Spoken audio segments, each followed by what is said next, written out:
What was he called before? And somebody here asked that, do you believe that Jesus died for us? The day I will see a white man dying for a black man, then I'll believe in the white Jesus dying for black people.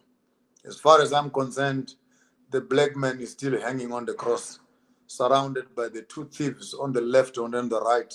These are the Europeans and the Chinese who are busy crucifying Africa on the same cross. We cannot even talk about the death of Jesus. Let's talk about the dying of Africa constantly. Let's not create theology of poverty and misery and glorify the death of Jesus when our brothers and sisters are still dying. The death of Christ, therefore, is a symbolic death, the death of truth, the death of the poor, the death of the marginalized, the death of the children of the soil. And if religion is used to pacify that, then that is the doctrine of demons. For he came to set the captives free. And until Africa is free, there's no Jesus who has died on the cross. We are still dying to date. It cannot take one man to save the whole world. Yet we have 20 million Africans who drowned in the sea during slave trade. Is this God not tired of drinking blood? How much more blood does he need? Can you look at Congo? Give me the 15 million that died, plus the 25, 35 million. Calculate all the wars that have been fought in Africa. How many more millions? You tell me that all this blood that has been spilled is worth nothing, except the blood of one man who hung on a cross. So theology must not be used to create a sympathy for the white man. Theology must be used to evoke the African to start thinking, have we come down from the cross yet? Or the Romans, they have not changed. They're still Europeans. They are still nailing our hands, the style of our work, putting on crowns of thorns on our heads, managing our minds and what we think, piercing our sides, poking our reserves of food and etc., nailing our feet, passports. You cannot travel without this and that. Can you tell me that Jesus died on the cross? The day I see a black man free, I will start talking about Jesus who died for the sins of the world.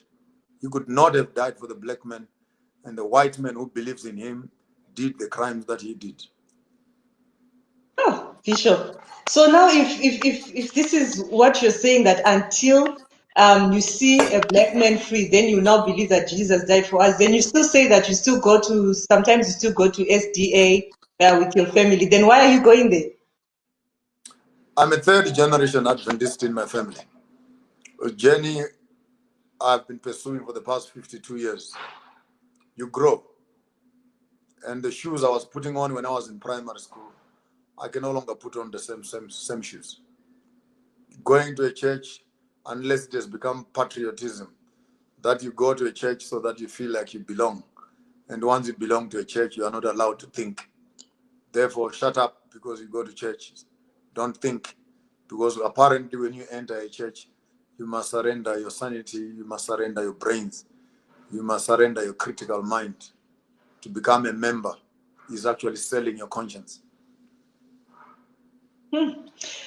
Bishop, and many people also believe that Christianity is the way to make heaven. Does it mean that our forefathers who died before Christianity was brought to Africa didn't or won't make heaven?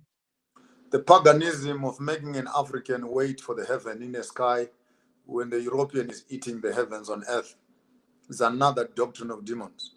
Therefore, education and religion has become a passport of escaping from poverty. I don't want that religion at all.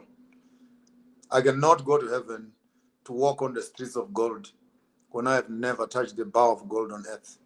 I can't walk to heaven and own the estate of heaven when I fail to look after my own ground. Question: if God wanted us in heaven, why did he create us on earth? Now it's a big mission to kill all of us and resurrect us and move us to heaven for 1,000 years and bring us back here again. Why the bother? To kill people during the time, to kill people during the times of Noah and to preserve the devil. To kill your own son and you don't kill the devil. And apparently you must wait until the end of time to kill the devil. Why kill your son when you can kill the enemy yourself?